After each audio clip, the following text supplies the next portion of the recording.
all kind of a new process. So I'm really grateful to get to know more of your congregation and for all of Dave's really incredibly thorough and encouraging efforts to facilitate it, and also getting to know Sally and the really important work of the Peace Council. It's really great to get to know everybody, and this the subject of the situation of the Baha'is in Iran is has a historic um, story to it. I guess it might help to understand why is this such a continuing issue and challenge for Baha'is there, and also in different parts of the Middle East, where this where this call for peace and for brotherhood has been met with such intense persecution. And I guess that to start with, at least the Baha'is recognize there being two messengers of God for the time that we're in now.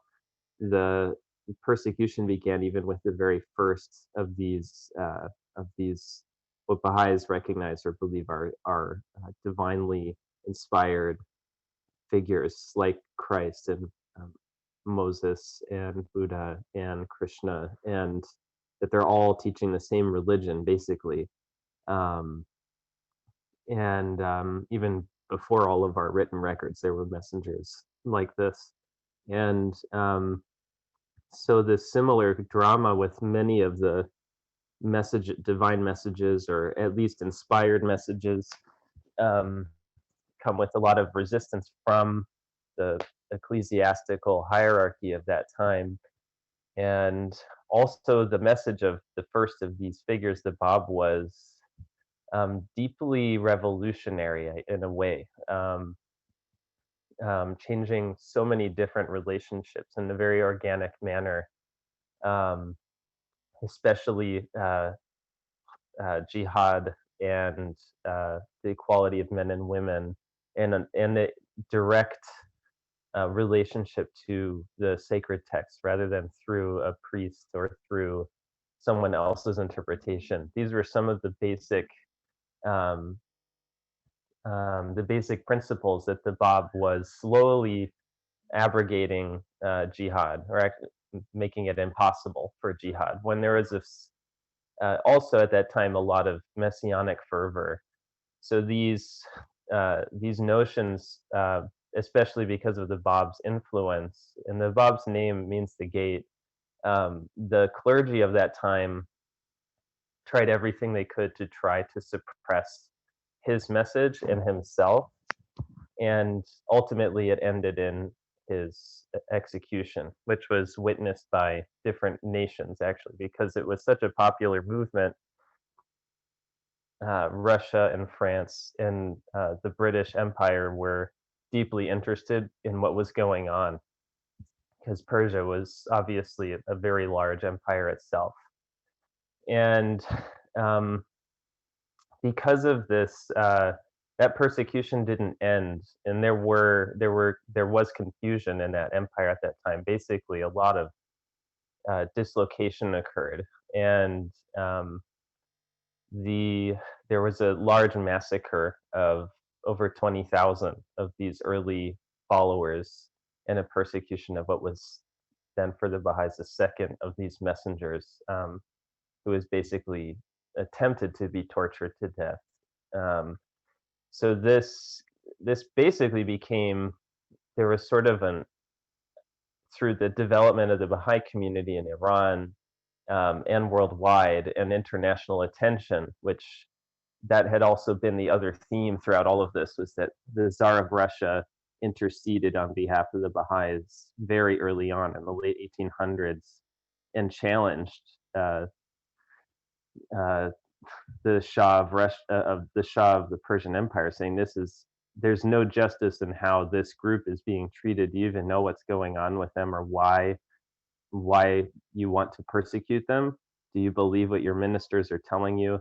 So the all kinds of different elements started I guess, shaking, maybe even throughout the world, the relationships between clergy and governments, at least in how these countries relate with each other. And this, the more, I guess, secular or freedom of conscience culture within the Persian Empire, and then the more fundamentalist fanatical elements would sort of flip and switch, especially between geopolitics, where Baha'is were then in these more tolerant, um, like, tolerant shahs or tolerant leaders in time would make it more easy for Baha'is, and also leading, thought leaders in different eras in Iranian history would make it a little easier for Baha'is just to live. Um, and then there would be usually another switch back into some other very intense persecution where the Baha'is were more or less a scapegoat for any kind of practically paranoid notion of what are some of the ailments that are afflicting or suppressing the Iranian advancement. So Baha'is all the way up until even now, recently, they're basically the Baha'i community has had to develop under these extremes of a very progressive culture, like a very tolerant culture, and a very deeply entrenched, um, more or less totalitarian um, assault, where they were more or less the scapegoats of that totalitarian system. And because a lot of the basic Baha'i teachings um, challenge that kind of ideology, um, of even distinguishing between the religions. Um, so as of today, international attention on the situation of the Baha'is, which actually is a documented state policy to actually try to destroy the Baha'i community, um, a modern state policy, which has not been completely abandoned. It's still operating. Baha'is who have businesses will have their businesses destroyed. And the other element that's brought in with this intense fundamentalist fervor is that mobs will sometimes kill Baha'is. So these are between actually outright state assault of Baha'is and public execution of Baha'is, which only international attention stops that from happening. Um, and then mobs will also try to basically commit a holy act by killing a Baha'i, because it's heretical to more or less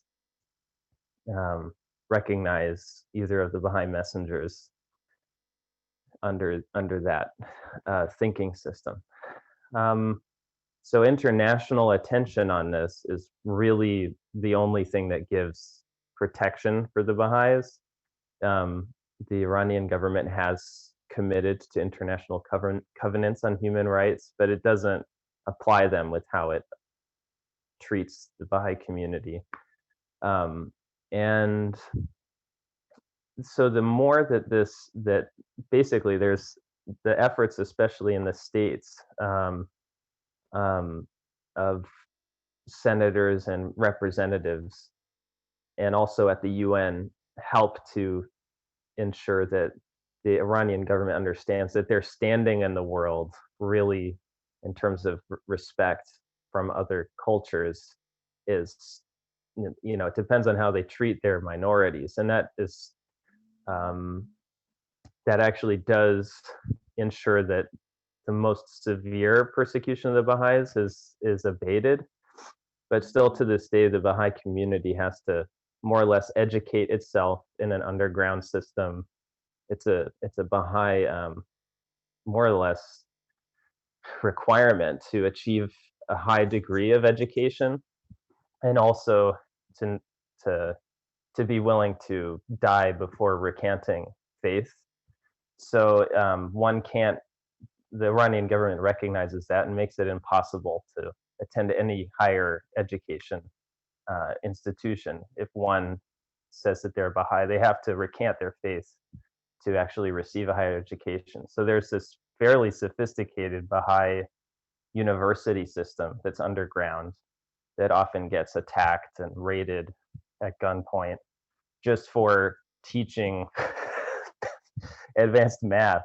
So there, it's a pretty wild situation that any kind of light upon that will help to more or less melt these all of the paranoia around the Baha'i community. That and slowly it's reaching a major point where more and more young Iranians are saying, why are we treating the Baha'is like this? And a lot of the state-sponsored propaganda against the Baha'is is questioned because it doesn't,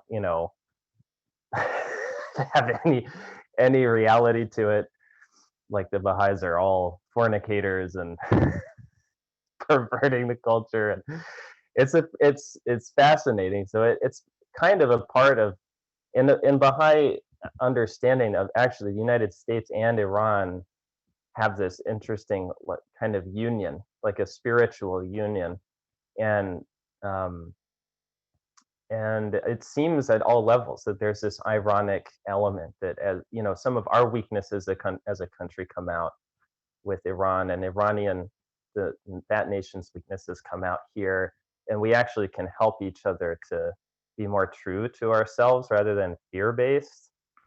And at least that's just completely my opinion. But there is a small, well, for several years, Baha'is in the States, and basically Baha'is are the only ones really organizing for the protection of Baha'is in Iran. It's without that, there really wouldn't be any protection for the Baha'is.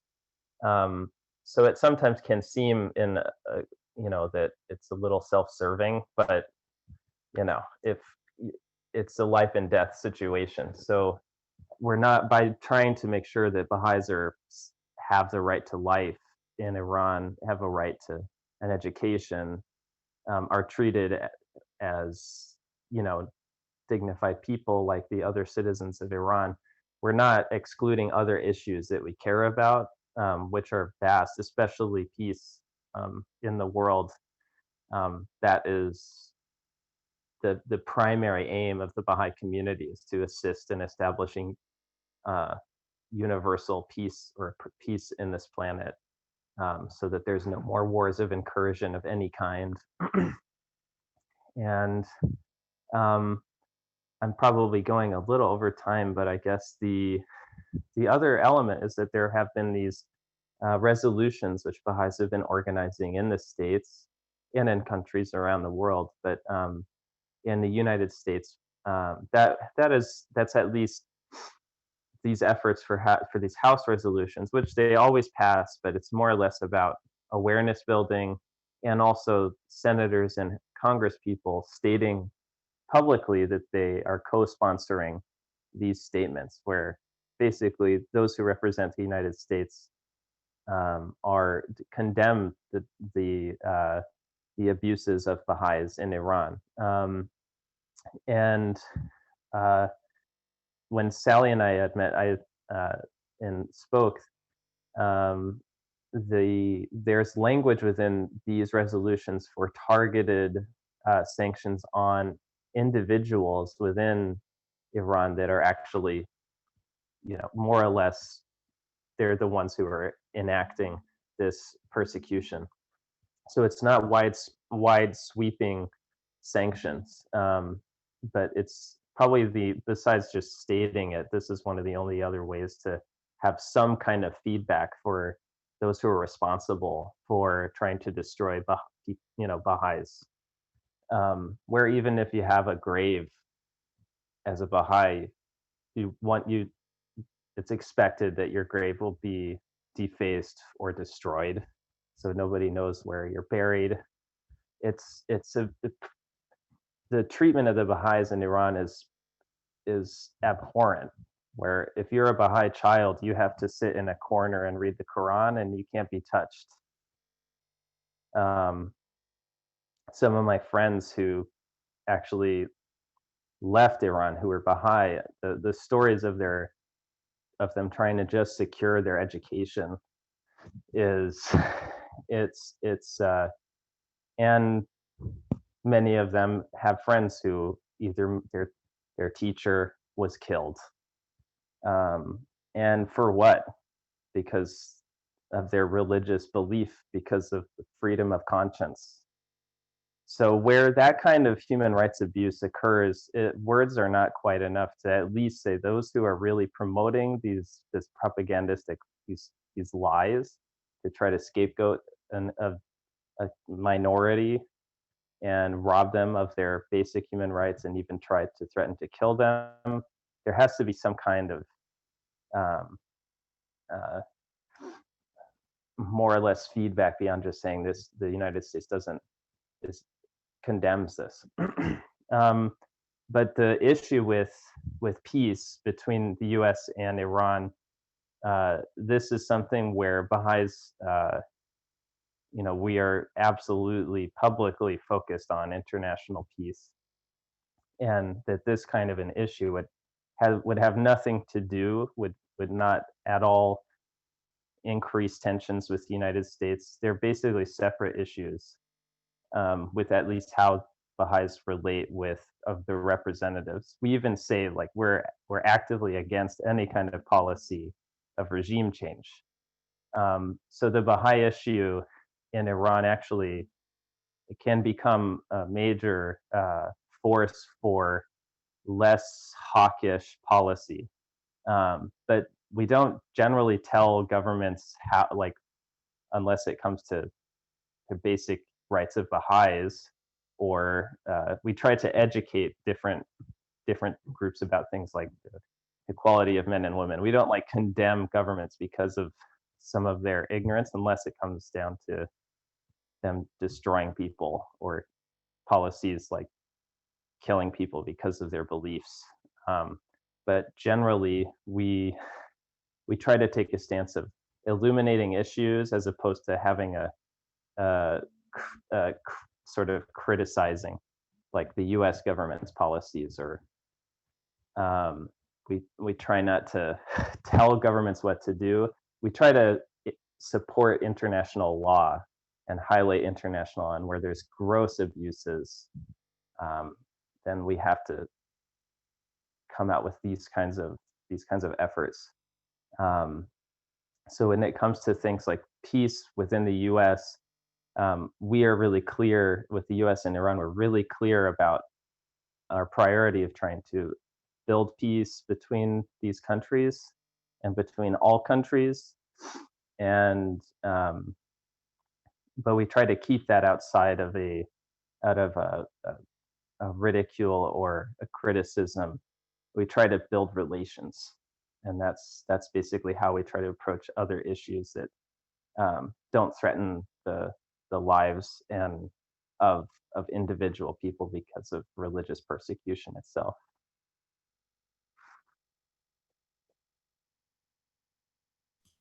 So it's a lot of information. I hope I didn't go too far over. No, thank you, Ted. Thank you so much. Look forward to getting into more of this in the post-service discussion. But first, let us welcome Sally Jones to share with us this morning. Thank you, Ted. Hi.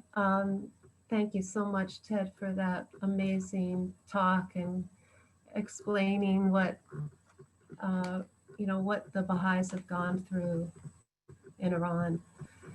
So last Thursday, I participated, as I mentioned, in the Joys and Sorrows, in the Roses to Missions project to deliver our gratitude to the New York City missions to the United Nations of the 51 countries that ratified the treaty on the prohibition of nuclear weapons. We had 4 teams delivering on Monday, Tuesday, and Wednesday. And I want to tell you about our visit to the Maltese ambassador to the UN, Her Excellency Mrs. Vanessa Fraser. Malta is a tiny island country in the Mediterranean that became independent of Britain in 1964. Because she was working from home, Ambassador Fraser invited us to her apartment, and we went there and spent an hour with her. And she described how Malta is a neutral country that took no sides in the Soviet-American Cold War era. In foreign affairs, Malta takes a principled approach, following international law. The Maltese are known for this, and when they stood up against the nuclear weapons states and signed and then ratified the treaty on the prohibition of nuclear weapons, they were able to clearly stand on principle and against the pressure imposed by the United States. I tell that story because Ambassador Fraser's stand on principle reminds me of how Unitarian Universalists constantly refer back to our 7 principles. 1, the inherent worth and dignity of every person. 2, justice, equity, and compassion in human relations. 3, acceptance of one another and encouragement to spiritual growth in our congregations. 4, a free and reasonable search for truth and meaning. 5, the right of conscience and the use of the democratic process within our congregations and in society at large. 6, the goal of world community with peace, liberty, and justice for all. And lastly, 7, respect for the interdependent web of all existence of which we are a part. What do those principles call on us to do after learning about the persecution of the Baha'i in Iran? It couldn't be any clearer. We must stand up for the worth and dignity of the Baha'i in Iran and their right of conscience, their goal of peace, liberty, and justice for all, and we must respect our human connection to them as part of the web of existence of which we are all a part. As Ted explained, the Baha'i faith spread quickly in Iran in the 19th century, and its followers immediately met state and religious persecution. Faiths such as Judaism, Christianity, and Zoroastrianism that existed before Islam were tolerated, but a faith such as the Baha'i faith that recognized a prophet after the Prophet Muhammad was heresy. Baha'i is considered an existential threat to the state religion. The Baha'i have been seeking international recognition of the extreme danger they are in within Iran and have been bringing to Congress a resolution to take some action, H-Res 823, condemning, the title of it is Condemning the Government of Iran's State-Sponsored Persecution of its Baha'i Minority and its continued violation of the Universal Declaration of Human Rights and the International Covenant on Civil and Political Rights.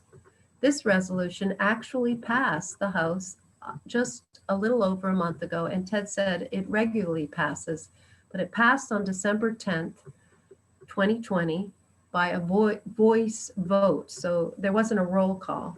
It had bipartisan support beforehand with co-sponsors. There were 84 co-sponsors, 60 were Democrats, and 34 were Republicans.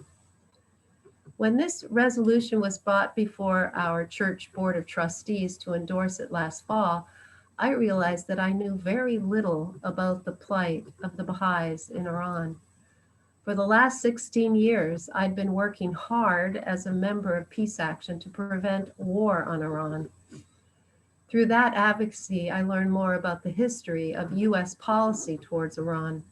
This included the US engineered coup that toppled the democratically elected government of Prime Minister Mohammad Mossadegh in 1953.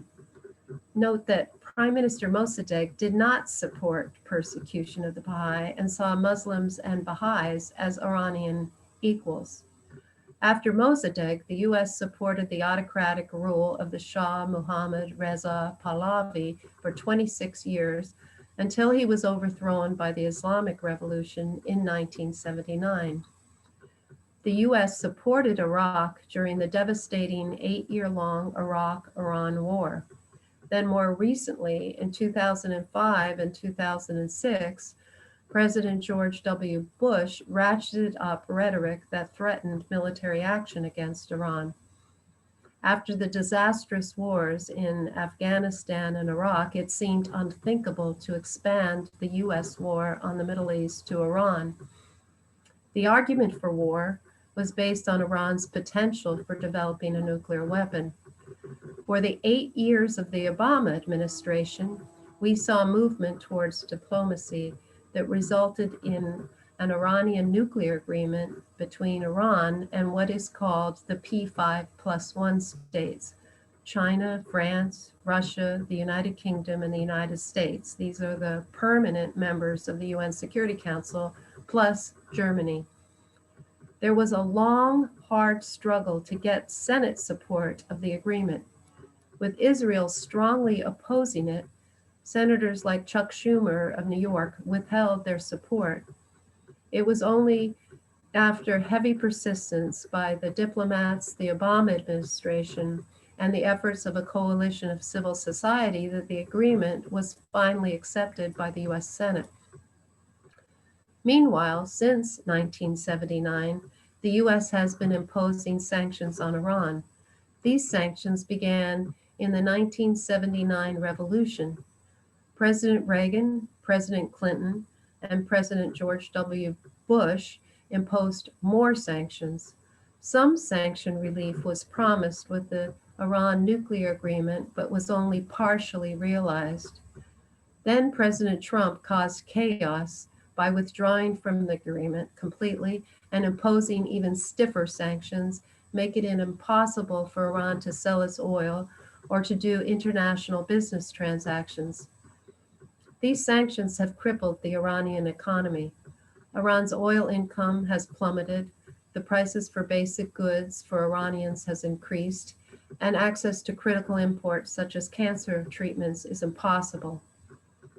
According to Trita Parsi, the co-founder of the National Iranian American Council, NIAC, and now the co-founder and executive vice president of the Quincy Institute for Responsible Statecraft, Iran has been struggling to achieve a democracy for a century. The US policy I have described has not helped that struggle.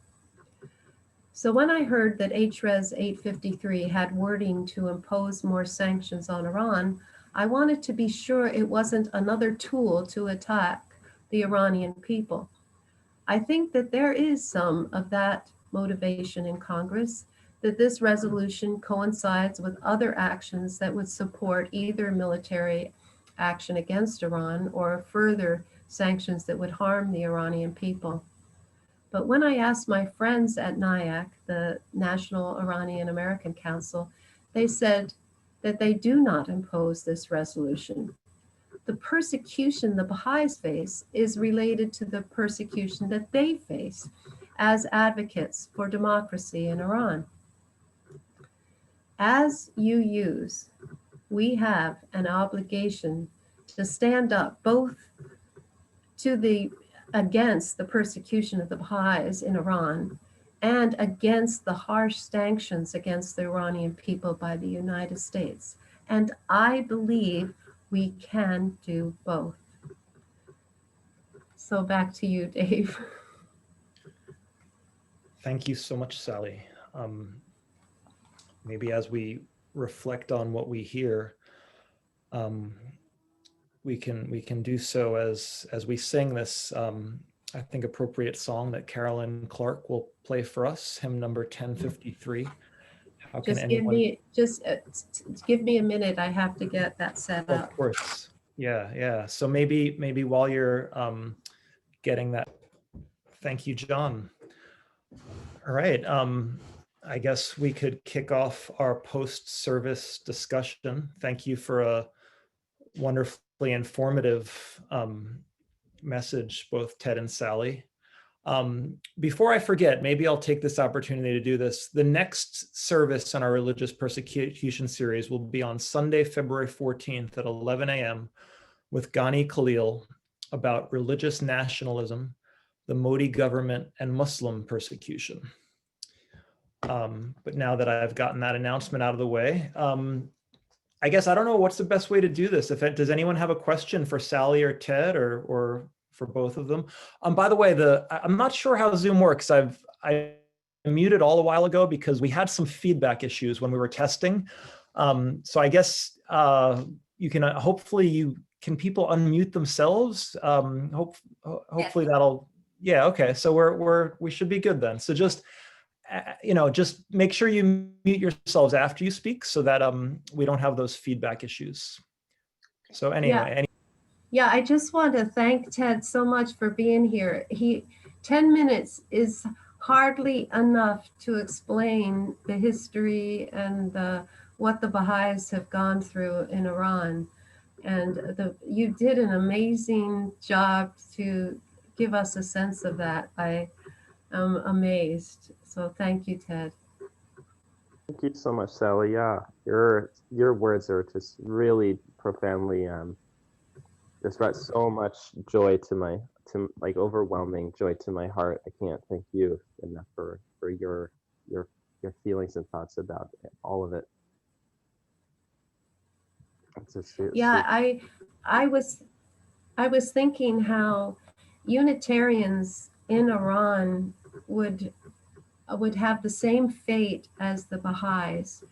And I wonder, and I have to ask all of us, how we would react. If we were, the same thing would happen if we were atheists. I'm an atheist, so, and would I be able and be strong enough to survive and have my family survive? I really question myself about that. So I think that's what you brought to us, what it's like for everyday Baha'is in Iran. I think it would be very difficult to survive in that in that environment, which is what I think both Ted and you brought out. And the capacity to survive for people with atheist views of the Baha'i faith is really based on the community of support around them and the international support they get.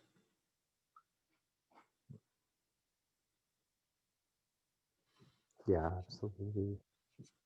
I think it's really important that Sally, that you are able to clarify, and Ted, both of you, that you are able to clarify exactly what that resolution is asking for, because in its specificity, it really does call us to action, as you use.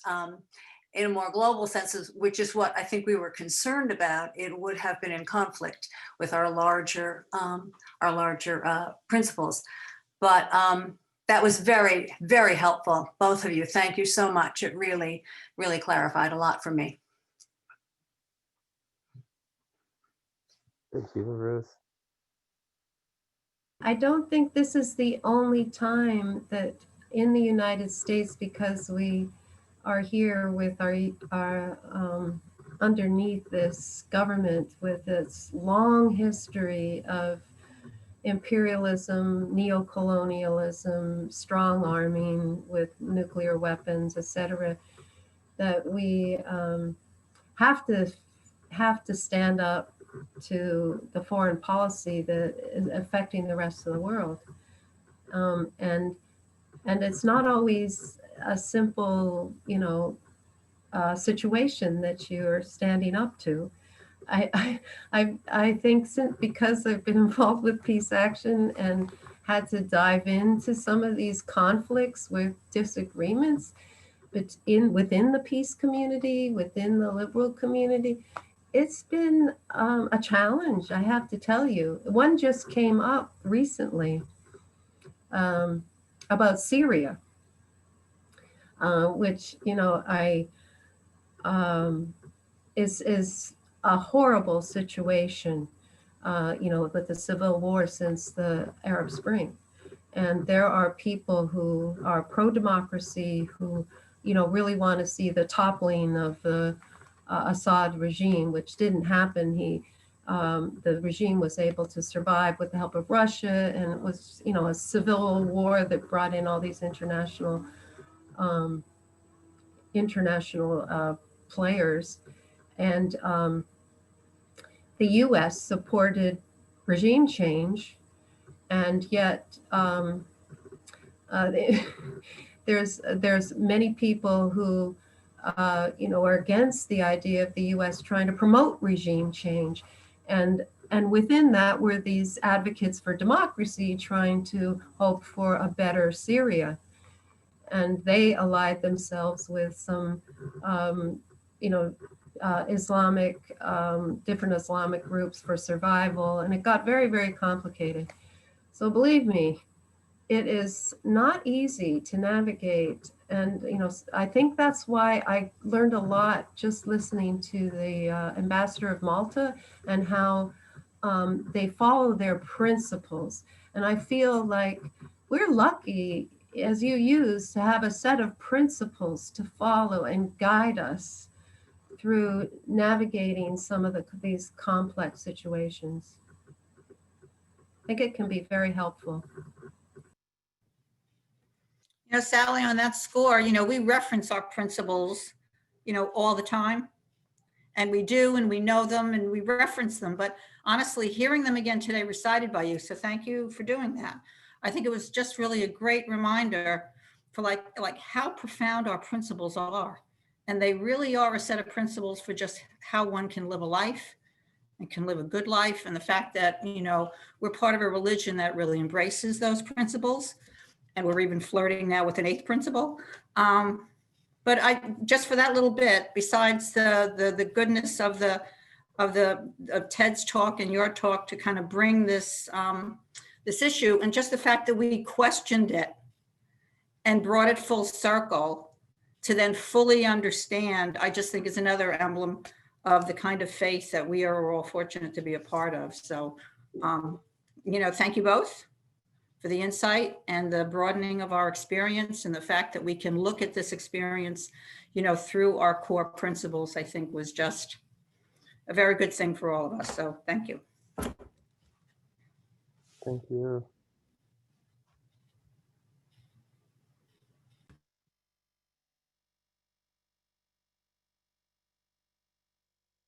Ted, were you going to say something? It's I mean, it's all very personal things that are coming to my mind because I was raised in the Unitarian Church in Albuquerque. It sounded like there are some UU congregation members who moved to New Mexico, and it's the importance of, and I it's just making me reflect about growing up, because I was really intensely against the Iraq War, and I had maybe, it just gives me a little more insight into my mother, and my mother's faith, and the openness, that, and these principles, which are really just profoundly fundamental to myself, and also these deeply these challenging issues that can become so oversimplified, and it's really important, the work of the Unitarian Church, and Baha'is, like, we don't really see ourselves as, I consider myself a Christian Unitarian and a Buddhist, and I can see the universality between all of for me, what was attracting me to try to understand the Baha'i faith is that there was some kind of agreement between the Quran and the Bible. That was something I never heard of. So it's there isn't I feel the same. I really have a much deeper appreciation of our connection through our common faith, um, and it's helping affirm some of the things that are just, I guess, a part of my uh, the fact that I'm, also similarly against these kinds of this kind of policy that the U.S. isn't the only country dealing with this crazy mentality. Um, but it's really important to be able to have these, to see all sides of how to be able to discuss these things and to have a really great understanding of it, and uh, through real dialogue over time, and that these resolutions will continue. But it's also by being feeling closer to your community, and also the general work. I think of this series, if it really, there's so many wonderful people in the city and other interfaith groups that I think will really have a great time getting to know each other, in addressing the other rampant and intolerable abuses against the inherent nobility of humanity in different areas of religious persecution throughout the world that I'm starting to learn about. So I'm really just, yeah, it's um, grateful to see to get a deeper personal, a lot more even personal gratitude uh, for our interaction and intercourse about this important subject and other subjects like it.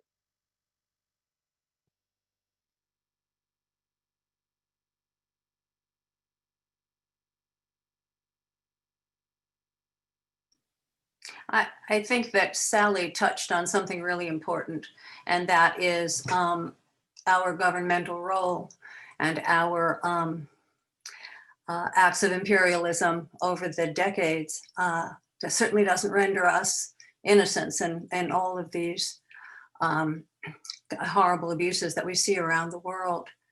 And, it just feels to me that we sit here in some sort of sense of security, or at least we had been, with a kind of, it can never happen here, until of course it did with the Trump administration, which culminated in the insurrection,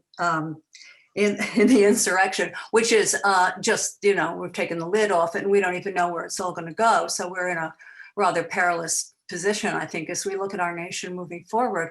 However, one thing that we have not come to grips with, we've not even really looked at, I don't think, is religious nationalism. We're looking at the right-wing thing, and we're looking at white supremacy and all of that, but religious nationalism, it can't happen here, right? But you look at Josh Hawley, and you look into that young man's background, and he is a religious nationalist, as is Mike Pence, as is a whole group of people who were, there was a documentary called The Fellowship, the Brotherhood, but it's about that whole cabal of theocrats in our government. Thank you very much. In our government. And what they want to do is they want to do exactly what's happening in other oppressive totalitarian regimes to us here. They want to create a national religion, which we all will presumably be subject to. We go on and on and on about, oh my God, abortion rights. Well, excuse me, that's just the tip of the iceberg, because when they get rid of that one, it's going to be birth control next. Birth control used to be illegal, and they want to turn it back. So, we would do well to notice that what is happening around the world, we are not immune to in this country. And we would do well, as we support the rights of other peoples, is to keep an eye on our own rights here. Just want to throw that out. And thank you again for opening this all up. This is really, really important, this moment I think we are in right now in our nation. So. Yeah, one of the things that I had a question about when learning from Ted and from some reading about Baha'i in Iran is that they, in the 19th century, they were a huge movement. And Ted explained this to me, and I don't know all the numbers, but it was appealing, the message of broadening Islam, and the political situation you sort of alluded to, Ted, a little bit. It had an appeal that was widespread. Now there's about 350,000 people who are identified as Baha'i in Iran, but there were many, many more in the 19th century. And they were a threat to the state religion. I mean, I think that's something, and I think that, how it is a political, in many ways, it's a political situation, because if you have a political religion, then I started to think, well, what about democracy? Is democracy a religion also? And are people who believe in democracy, they're seen as a threat too in Iran and many other places, and they're persecuted and locked up. And so, I just was in my mind kind of thinking about how democracy is a belief in a certain system, in a certain way of life. And it is, as we sort of put sort of a sacred uh, uh, value to democracy here. You could see that in the inauguration and in the words that people use. So maybe we already have a state religion. We just don't know it. Right. Secular religion, right.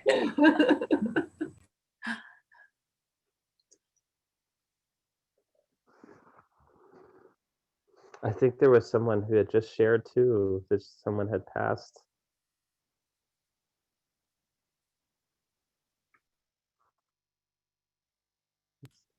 Yeah, I mean, should I read it? Mary Hernandez. Mary, do you want to share, or? Yes, and I just learned this. Debbie Ann Page's son, Eric Glenn, apparently passed away January 11th. It's a really terrible tragedy for her. So wanted to share that. She's having a service, I think it's virtual, on February 1st.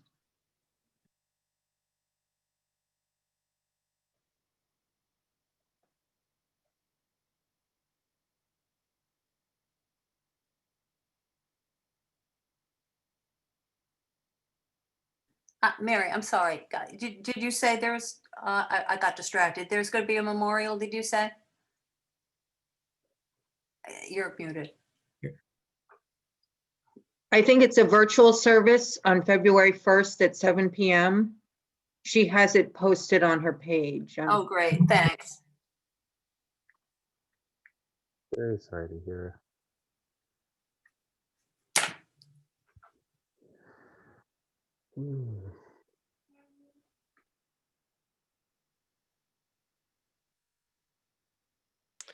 I just wanted to say how grateful I am that we have these opportunities to learn. Thank you so much, Ted, for bringing this message to us, and Sally for really even digging deeper into the overall picture for us as Unitarians. Ignorance is not bliss. Knowledge is power, but knowledge is also responsibility. So it's another responsibility to add to us as humans. And although it's difficult, and I know that I'm a coward and I'm a weakling, and if I was in Iran, I would run. I know I'm just not strong enough. I know I'm not, and I have great respect for those who don't, and sorrow for what happens to them because of that. And it is a responsibility for us to, in any way we can, try to protect anyone who's being persecuted wrongly. And in this case, obviously it is wrongly. So thank you for bringing that to us and really making it a personal message. I appreciate it. Thank you so much, Bonnie, too. Absolutely.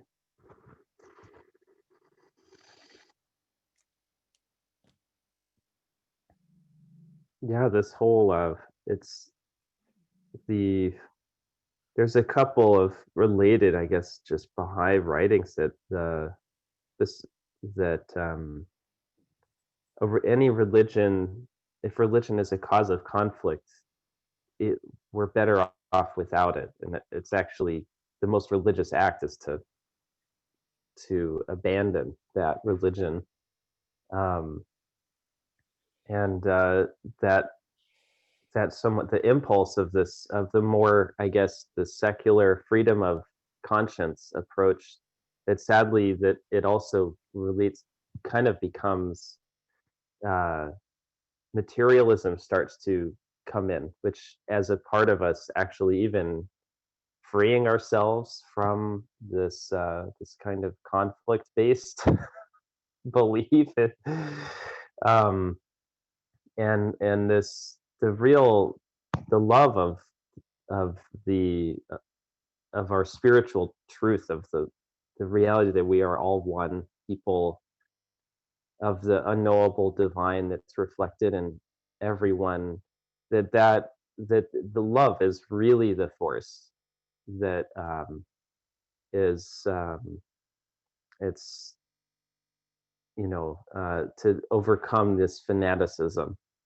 It isn't, and being aware of that, I think it also helps help us to realize how important that it is to bring each one of us a loving, you know, healing to anything that's coming our way, and is affecting anybody of any faith. So the series itself sounds just amazing. That next month there might be another subject, but over the years we can come to work together on this, and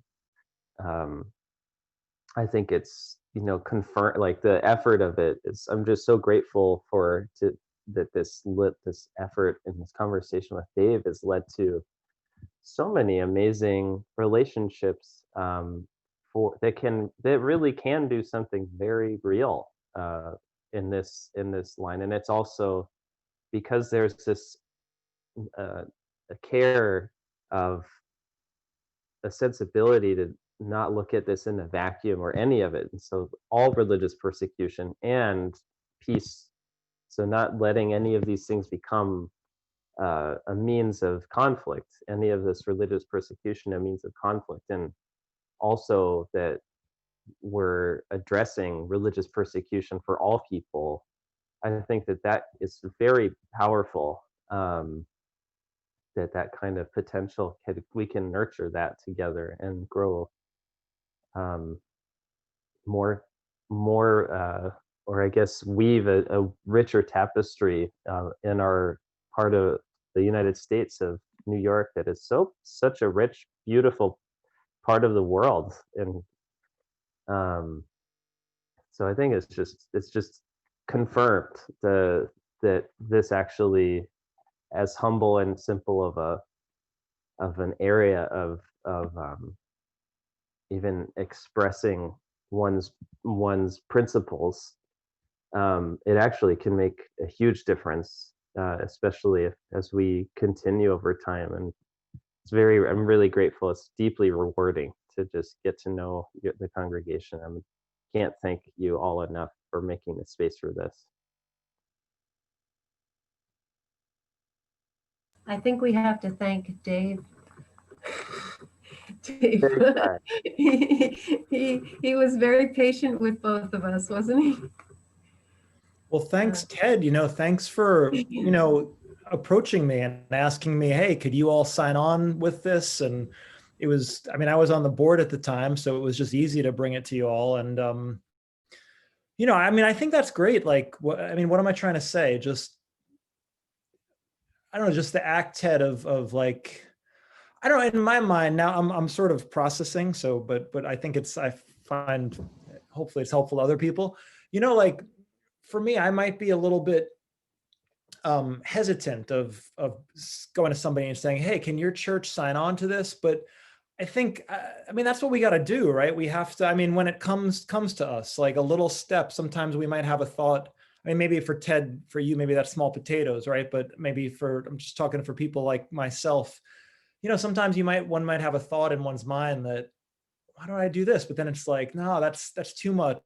Or, but it may just, you know, cycle into existence, a cycle of events that leads to something like this. So, you know, yeah, Ted started you started that good fire by sending that on to me, and I just did what was natural. I asked the board, and here we are. So thank you both, Sal, and thank you, Ted and Sally, because you know, I mean, you say I had patience, but you know, when I brought it up, and then, you know, you had these questions, Sally, and then Ted said, oh, I'm willing to talk to her. And Sally said, of course I'll talk. And you guys just hit it off and dug deep. So anyway, it was, I'm talking too much, but it was a beautiful joint effort. Yeah, I think in terms of going forward, when we come to a question that's brought before the congregation or the board about whether we should endorse something, if we have had this kind of background and understanding and delve deep into the issue, I think, you know, the board and the congregation will have the knowledge and the background to make a decision. But when we have something new, we have to go through an educational process. I believe that, you know, I just don't think we can just sign our names without having actual belief behind it.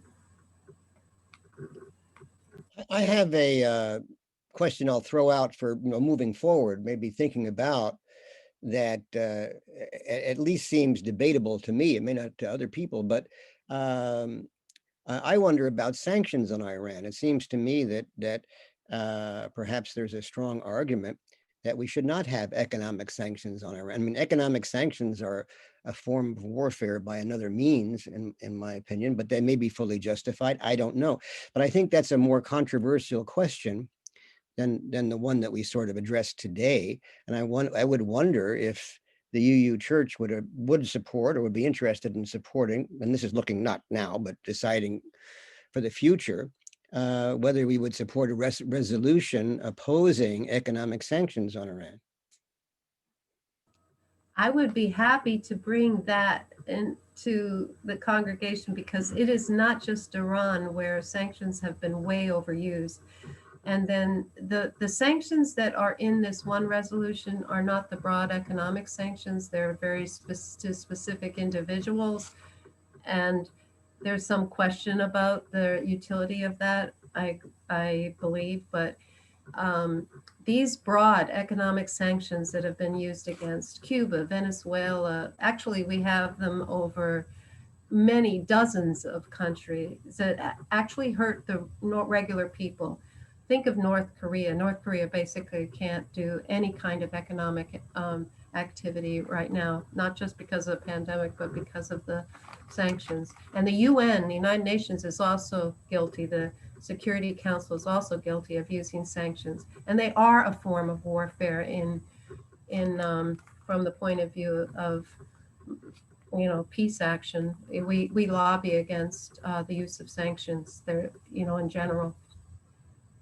But I mean, that would be something that we would have to, you know, educate ourselves about, I think, too, because we haven't in the congregation really had that discussion.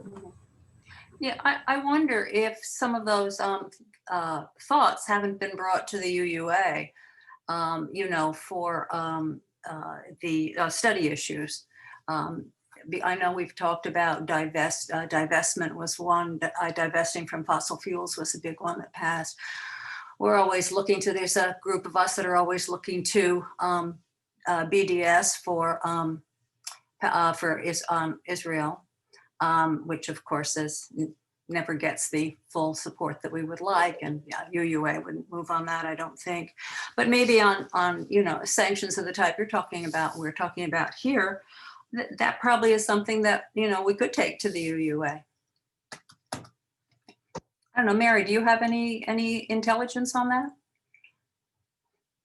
Or Sue is another one that, would be, kind of aware of what's been brought to the UUA for general consideration in the denomination. No, Sue is just a. I don't know, but it's something we could certainly look up. Yeah, I think we should. Okay, no word from Sue, all right. I'm just curious off the top of his hat how Ted would feel about removing economic sanctions on Iran. It seems, I mean, as a basic principle, it doesn't appear and also speaking with some of the public affairs offices, that and the Baha'i Public Affairs Office hasn't spoken directly about the wide use of sanctions, but in general, they speak about it as a general practice that the use of sanctions that affect civilians in all these geopolitical questions, it's not just to be punishing civilians for policy of a government.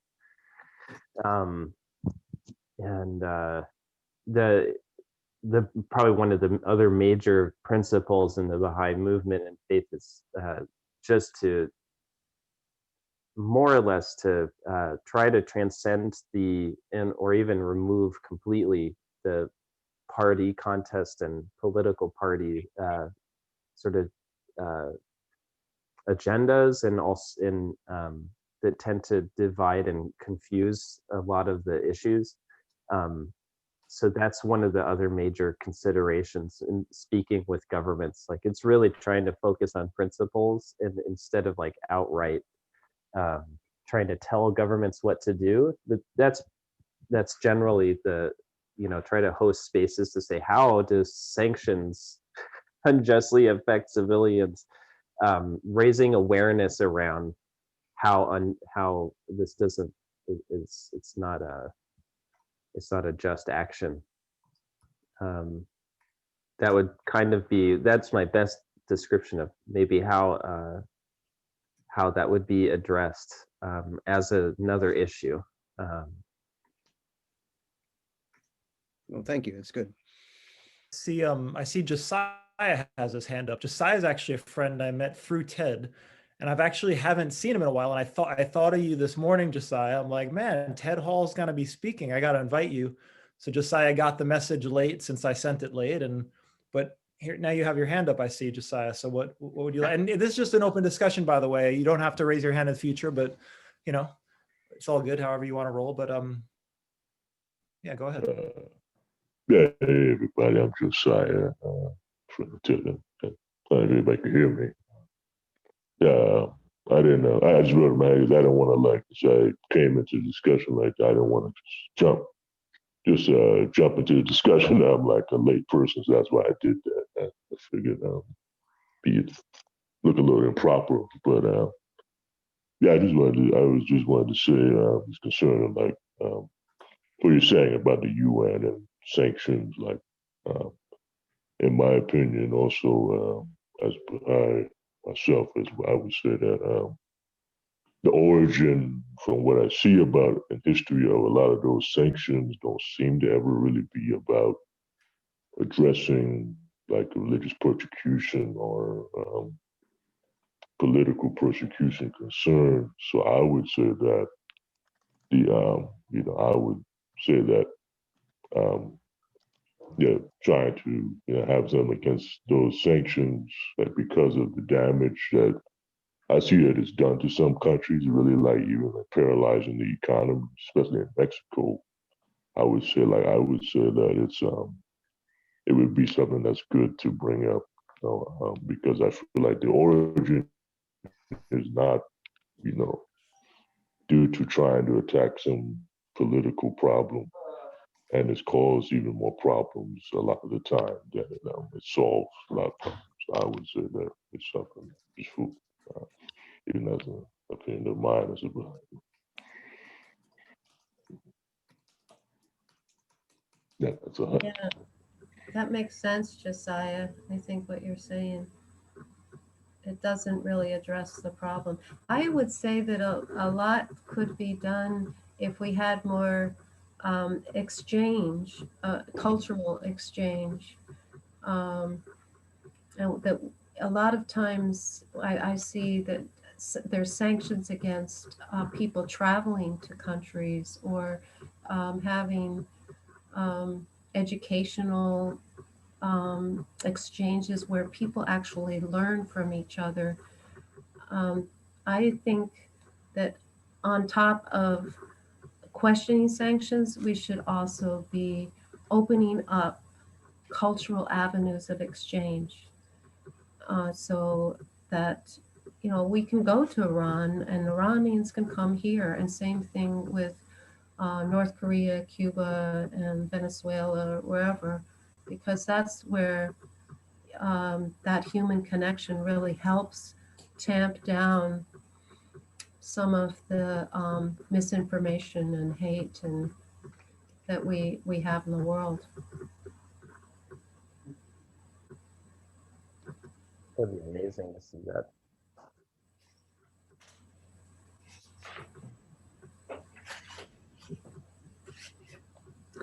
But we could do that with Zoom now, right? I just had a thought, Sally, when you said that, informational, and I'm thinking how this is obviously informational, and just, Ted and Sally, when you thanked me for this, when Emily asked if I think it was Emily that asked me if I wanted to be on the worship guild, and I thought, yeah, that sounds like fun, and I wonder, I don't know, and maybe, what's my thought? My thought is, if I hadn't been asked, I don't know if I would have necessarily volunteered and I wouldn't have been in this position. So I was just thinking more, for our church, just, and maybe we do this, just like I heard about it and I was asked, maybe there are people out there that are kind of scanning the room and thinking, oh, we should ask this one for this, but, just to make sure that no one gets left out of this process, that if there's someone that, could be asked to join something, that they would be more of a part of this education that needs to happen, in our community and the community at large. So that's just, I don't know, a thought that just occurred to me. Maybe even like a general announcement, like, hey, if anyone is interested if they have an idea about a service, come to the worship guild or talk about joining, or I don't know. I mean, these are discussions we can have at a future time. Yeah. Sure. Chris and Robin and I were not solicited to do the original Compassion series. It's just an idea we had and came up with and kicked around, and then brought it to the worship guild, and the worship guild said, oh, will you ladies please join the worship guild? And we said, oh man, that wasn't what we were looking for. But we did join. But yeah, so it was just a spontaneous thought. So anybody who has a spontaneous thought, put it forward, but we might lure you in. And maybe this is a good opportunity, because I keep on waiting, and it came up at the 2 weeks ago at the end of the I almost said Baha'i, the service that I did on Quakerism. But I think it was just George and Bonnie and I actually, and it came up in another service towards the end, where people were saying, it was actually George's service, that, hey, if people are interested in continuing this discussion, why don't we start like a discussion group in addition to the Sunday post-service discussion, where talk about education. We could educate ourselves more, and maybe someone that wouldn't join on a Sunday would want to join on a Saturday night came to my head, because that's convenient for me, but it doesn't have to be that, So this is maybe I'll officially put it forth now, because I was thinking about doing it during the worship guild meetings the last 2 months, but I didn't see the place to bring it up, but now I see the place. So maybe Ruth, because you're the only person I see right here in the worship guild, and not that it has to be a worship guild enterprise either, I had, yeah. So, but that's another idea maybe of an educational forum that because I thoroughly enjoy these discussions, and I'm sure all of you that are on do too. Otherwise, you wouldn't be here at 12:41, right? Yeah, Dave, we have a long history of doing educational forums like after a service. No, we've been doing that. We've Right. been doing that since 2001. Yeah. When we did that whole in the aftermath of 2001, in the aftermath of 9/11. So we had an incredible program of forums that went on for almost a year. Yeah. Just wonderful speakers. We had Dan Berrigan, for crying out loud. We had Phyllis Bennis. We had Norman Siegel. And John Bostrom was very instrumental in putting those together. It's what made me join the Unitarian Church, by the way. So there you go. So yeah, that kind of thing, it's in our DNA. So let's do it. That's what I always say. Yeah, and even if we don't have Bonnie, did you want to say something? Yeah, I just wanted to say actually two things. One comment was that as a child, my first knowledge of what sanctions were related to the story of Passover. And the way I saw that was that these were sanctions, the story goes, so to speak, that these were sanctions from God against the Pharaoh and the nation.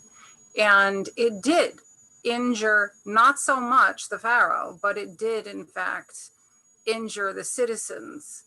And it wasn't until the Pharaoh's first son was taken that anything actually occurred. And I saw as a child and as an adult, I continue to see the story this way, that the sanctions started out simple. I think maybe the first one was frogs or something like that, which seems, not so bad. And then you have locusts who eat all your crops, and now the population has no food.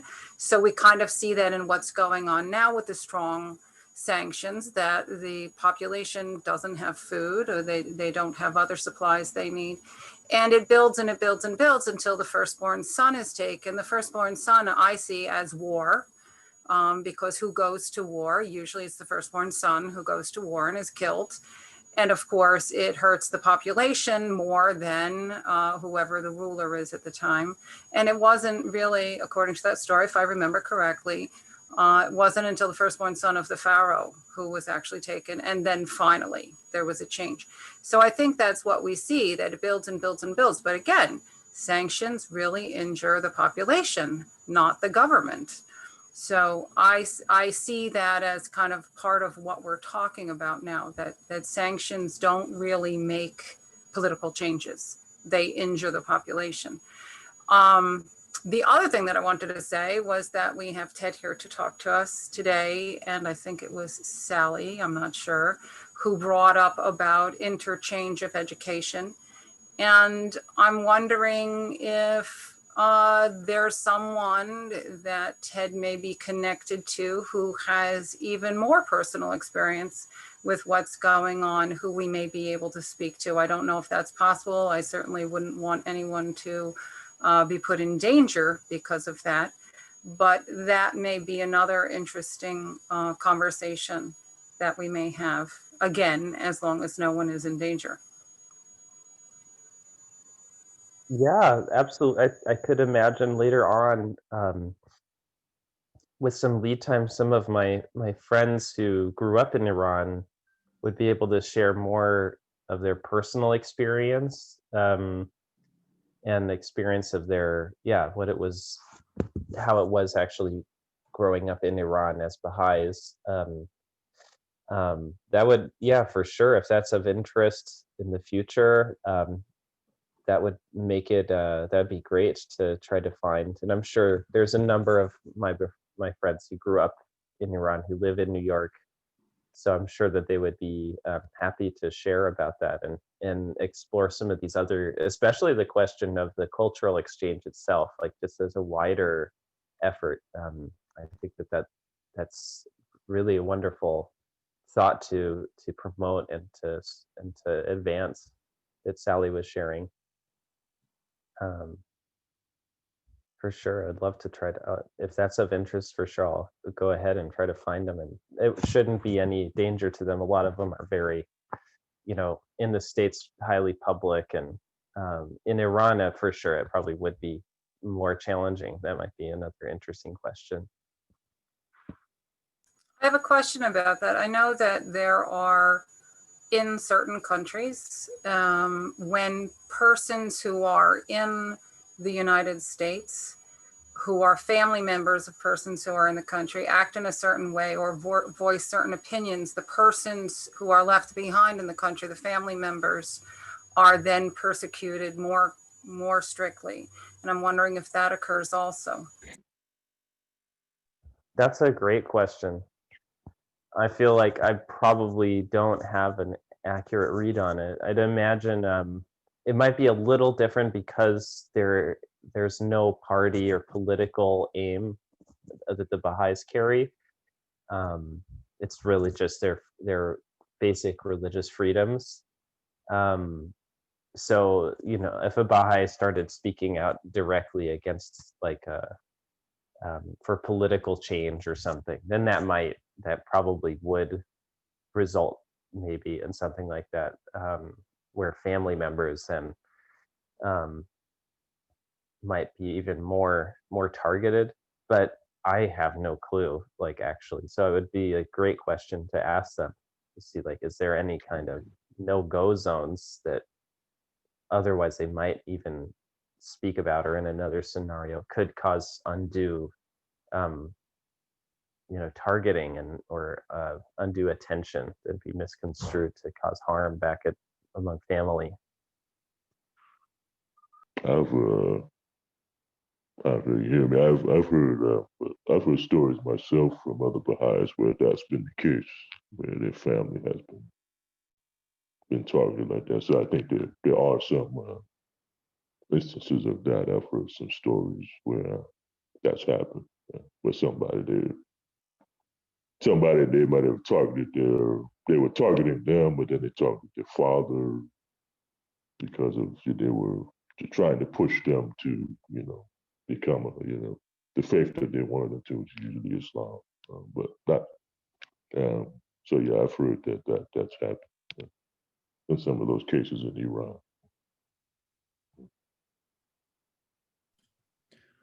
Thank you for sharing that. Yeah, thank you. That's very awesome. sad, but thank you for sharing. Yeah.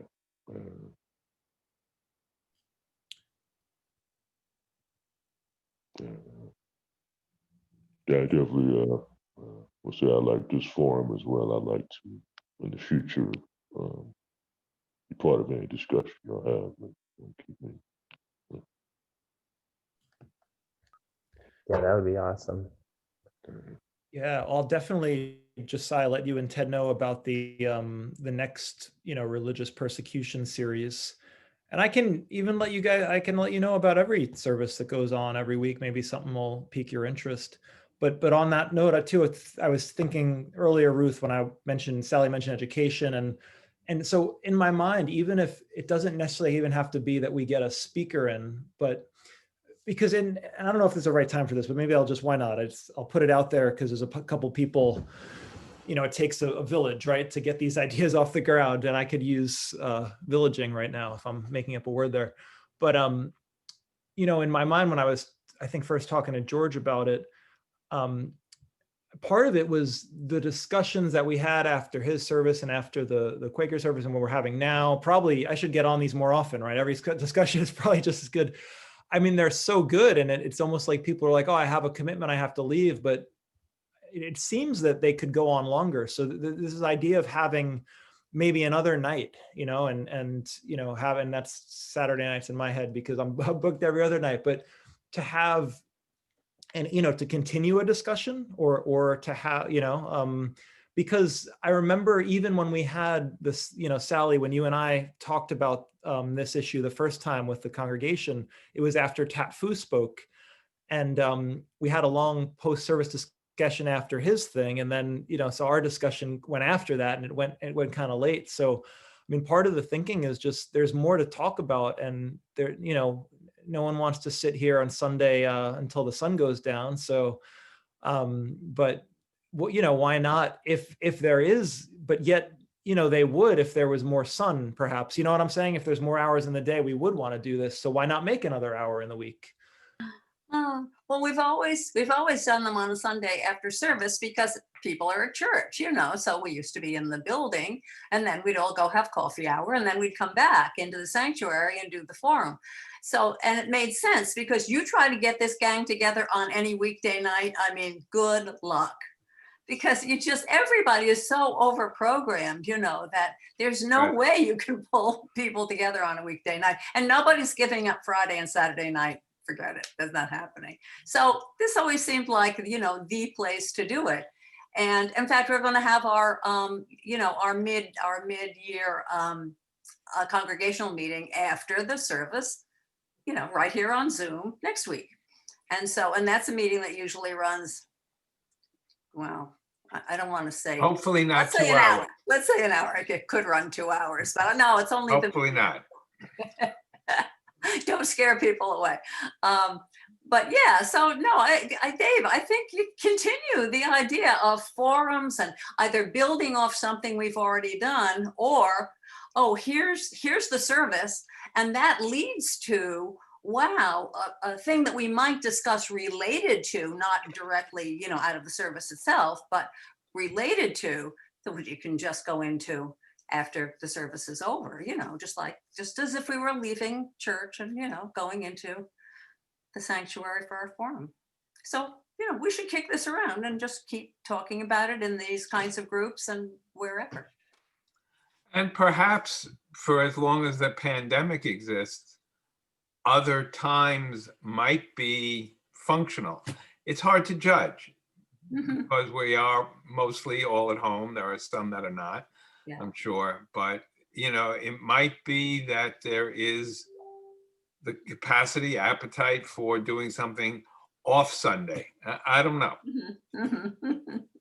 Maybe we Yeah. could bring that up at the congregational meeting and see could. how people respond. As a We question. could. Yeah, I think that those of us who work from home and we're on Zoom all the time, the last thing we want to do at the end of the workday as you're trying to cram your dinner down is race back to the computer to be on Zoom again for an hour and a half. I respect that. Yeah. You got a point.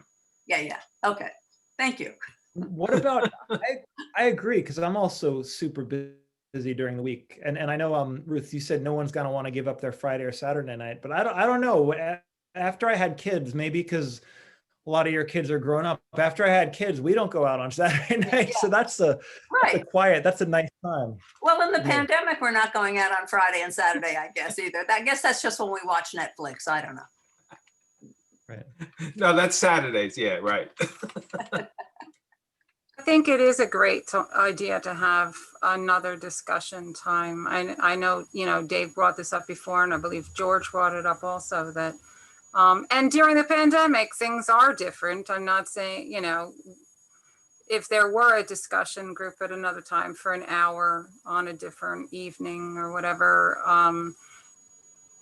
I don't think it needs to be a commitment forever. It just, and also it doesn't require that everyone comes to the meeting every week at that specific time either. I think it just becomes an option and another time to discuss. Because I think too, we do, even though we discuss it after the service and we just, other things after the service, if you're given a couple of days time, there may be some other things you think about that may add to that discussion, or more questions you may have that add to that discussion. So I think it's a very good idea to have, just like a weekly discussion that's open, so to speak, to discussion. I will bring that up at the congregational meeting as a question. I don't know if it'll get answered. But it's an idea. I also do have to leave. So I appreciate the conversation and the discussion. Thank you. Take care. Yeah, I'll jump in and say that I think what we're talking about is a small group, not a congregational meeting. And there are certain people, like probably more than just me, who aren't, who are much more at loose ends, having, not being working in person. And it might be more open to people from outside the congregation. So it might be sort of an outreach thing. but I go to one. I mean, I'm you might say looking for good Zoom groups to help fill my time. But I have one that is like, you know, regularly has 5 people, which is terrific, and I really value and wouldn't miss for the world. So I mean, I would make room for it because it meets a need. And I think what we're talking about might meet a need. The people who have the need might find the group, and it might work. You don't really know until you try and see who signs up and then who stays with it and whose needs it meets. But the other unrelated observation I wanted to make is I think there's a real interesting connection between Dave's talk about the early Quaker movement and our talk now about the Baha'i movement. You know, both of these, you know, seem to coincide with the movement of the Enlightenment and liberalism into the church, into religion. And that happened in this country and, you know, the beginning of the UU or the Unitarian and so on. So, but I think part of what we're saying is that that's a critically important phenomenon. In other words, how Enlightenment Unitarianism moves into the church as opposed to, let's say, being a separate movement, which is fine. But you know, I think that there needs to be that movement into you know, sort of medieval Islam or whatever you want to call it, or reactionary forms of the church who haven't experienced because they're afraid of a takeover by Enlightenment liberalism. But it doesn't have to be that. You know, it could be a marriage, it can be an integration, it could be a union of left and right brain thinking. I mean, there's a real connection between the right and left brain discussion here also. So anyway, I would obviously, as has already been pointed out, I would be interested in such a group at any time that I could work out. And of course, I would probably could work it out since I'm not busy.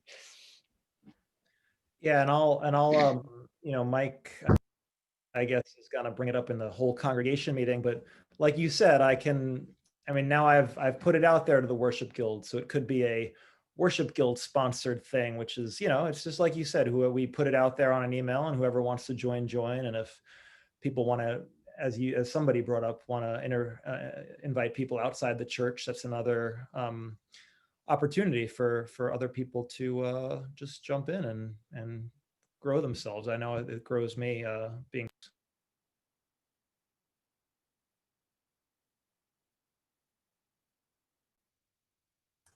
I think that's a great idea about being an outreach, because I know that Viv is always looking to put a face on our church. And I think that could be another way to put a face on our church, inviting people from outside the church. The same way inviting people from other types of communities. It puts a face and it grows us all, so to speak, to get multiple points of view.